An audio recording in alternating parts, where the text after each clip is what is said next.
Anthropological theories of value attempt to expand on the traditional theories of value used by economists or ethicists. They are often broader in scope than the theories of value of Adam Smith, David Ricardo, John Stuart Mill, Karl Marx, etc., usually including sociological, political, institutional, and historical perspectives, transdisciplinarity. Some have influenced feminist economics. The basic premise is that economic activities can only be fully understood in the context of the society that creates them. The concept of value is a social construct, and as such is defined by the culture using the concept. Yet we can gain some insights into modern patterns of exchange, value, and wealth by examining previous societies. An anthropological approach to economic processes allows us to critically examine the cultural biases inherent in the principles of modern economics. Anthropological linguistics is a related field that looks at the terms we use to describe economic relations and the ecologies they are set within. Many anthropological economists, or economic anthropologists, are reacting against what they see as the portrayal of modern society as an economic machine that merely produces and consumes. Marcel Mauss and Bronislaw Malinowski, for example, wrote about objects that circulate in society without being consumed.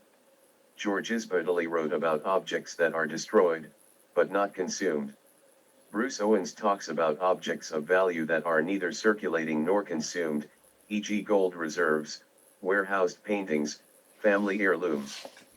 Value as meaning-making. David Graeber attempts to synthesize the insights of Karl Marx and Marcel Mauss.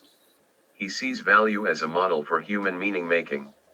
Starting with Marxist definitions of consumption and production, he introduces Mauss's idea of objects that are not consumed and posits that the majority of human behavior consists of activities that would not be properly categorized as either consumption or production. One list of things that are neither consumption nor production. This article or section possibly contains synthesis of material which does not verifiably mention or relate to the main topic. Relevant discussion may be found on the talk page. February 2015, learn how and when to remove this message.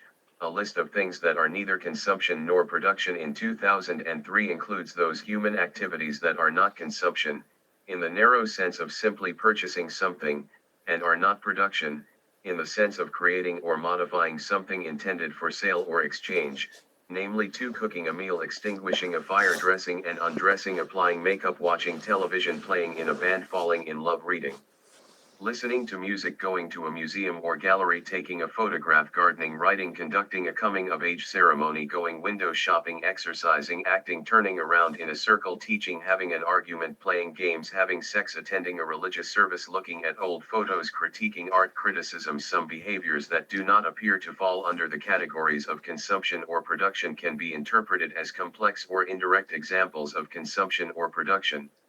For example, writing might be treated as the production of material for someone to consume through reading, and might be performed for some return in value, such as prestige.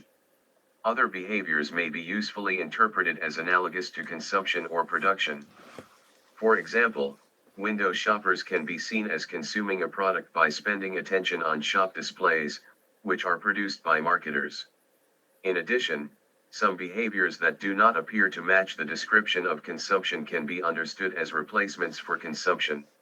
For example, a person that cooks a meal instead of purchasing it can be seen as having paid for that meal through labor instead of wages.